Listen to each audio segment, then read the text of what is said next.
So game number 1 says a company employee generates a series of 5-digit product codes in accordance with the following rules.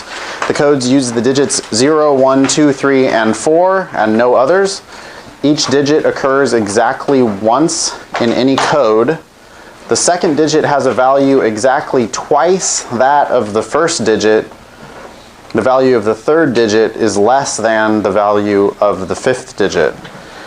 This might be the only time multiplication has ever appeared on the LSAT. I know you guys are all future lawyers, and some of you are a little freaked out by having some math on the test, but you know, I think third graders can handle this kind of math, so you guys should be able to do okay here. I'm going to write down my players. If I don't know what else to do, I'll always write down my players. So my players are 0, 1, 2, 3, and 4, and I'm trying to put them in order in a 5-digit product code. I have to use all 5 exactly once, just putting them in order. The second rule, I don't know if it's, I guess it's the third rule, that says the second digit has a value exactly twice that of the first digit.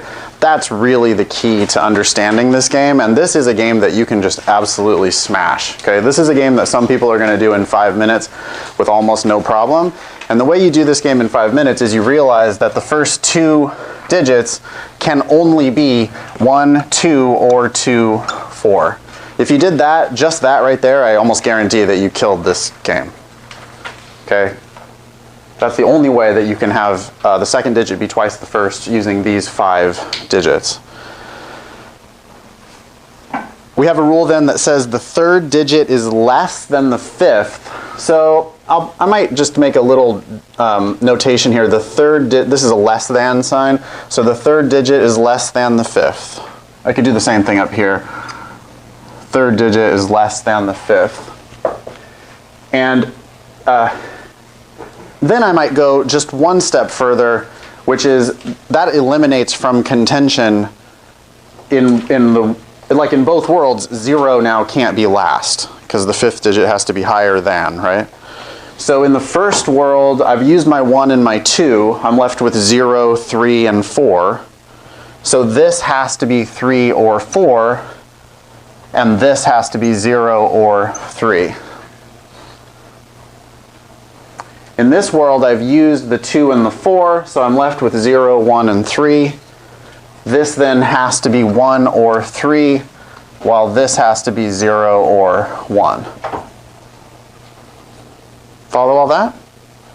Pretty simple. I like this game for teaching purposes because it's a good example of making 2 worlds, right? There's just 2 templates, and I think we all can see why this is a sensible solution to the game. We're going to always have to start either here or here for every question. It's better to just figure this out in advance rather than have to figure it out again and again and again for every single question. Number 1 says, if the last digit of an acceptable product code is 1, it must be true that what? So now here's how we use these 2 templates. The last digit is 1. If the last digit is 1, well, then I'm not in this world, because in this world the first digit's 1. In order for the last digit to be 1, I have to be in this world, and specifically, it's going to be a version of this world where it's 2, 4, 0, 1, and 3. This is the only way, as it turns out, to make the last digit be 1. Now I can turn to the question. It says, it must be true that what? Does the first digit have to be 2? Yes, it does. That's the answer. Now, if I'm not 100% sure, I could run through the wrong answers. B says, does the second digit have to be 0? No. C says, does the third digit have to be 3? No. Does the fourth digit have to be 4? No. Does the fourth digit have to be 0? No. So number 1 is A. Any questions about that approach so far? All right. I'm going to skip number 2 because I'm going to do the if questions first. So number 3 says, if the third digit is not 0. If the third digit is not 0, well, what world am I in if the third digit is not 0? Am I in world 1? Both, right? I could be in world 1, but I could also be in world 2. So here I'll just make the two diagrams. And I know a lot of people are like, oh man, that's so much work, but you know, it's just not going to be that much work. Okay, I could be in the 1, 2 world. I could also be in the 2, 4 world. If the third digit is not 0, then in the 1, 2 world, it's 1, 2, 3. And in the 2, 4 world, it's 2, 4, 1. Fifth digit's always higher than the third digit. So in this world, and again, if it's not 3, if 3 is here, then the 4 has to be here. In this world, if the 1's not there, then this has to be a 3. And now the zeros are here and here. That work would really, you know, when you get good at this, that work takes you 20 seconds maybe. The question then says, which one of the following must be true? If it must be true both here and here. So let's check. The second digit is 2. If you had only made this world, you might think that the second digit does have to be 2. But in this world, the second digit is not 2.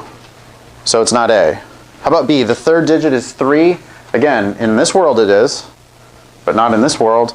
C says the fourth digit is 0. Yep, that happened here and happened here as well. That's going to be the answer. Number 3 is C. Let's check again. D. Does the fifth digit have to be 3? Well, it could be, but it doesn't have to be. E says the fifth digit is 1. That's not even possible. So the answer for number 3 is C. I'll go back to number 2 now, because I'm done with all the if questions. So now I'm going to do 2, 4, and 5. 2 says, which one of the following must be true about any acceptable product code? I don't know. I have to look at the answer choices here. I can't make a new diagram. I'm going straight to the answer choices. A, does the 1 always appear before the 2?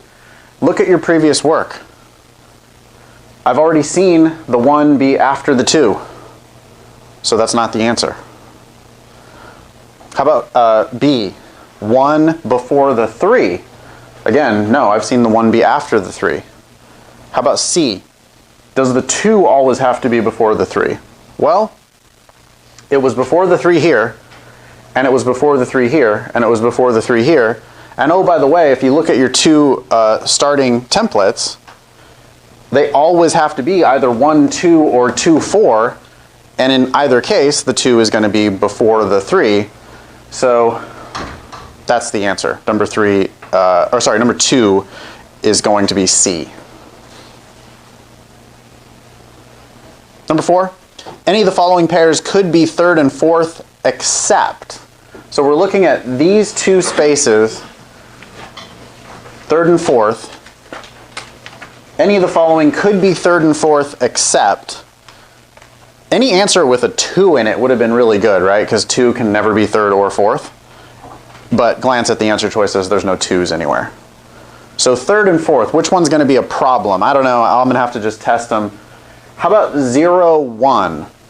I don't think that would be a problem. I think right here we could go 0, 1, 3, and that would work. So that's not the answer. Number 4 is not A. How about number 4B? How about 0, 3? Up here, I think we could do that. Actually, both places. So here it could be 0, 3, 4. Here it could be 0, 3, 1. That would work. So, nah, it's not B. How about C? A 1 and then a 0. Sure, no problem right here. 1, 0, 3. That would work. How about D? 3 and then 0. Yeah, 3, 0, 4. That would have worked. So it's not D. E must be a problem. 3 and then 4. Oh, I see. And you can see it in this first template, right? If we put a 3 here and a 4 here, then there's nothing left for this spot. It would have to be 0, I guess. But then you'd have a last digit that's less than your third digit, so that ain't working. So the answer for number 4 is E. Questions?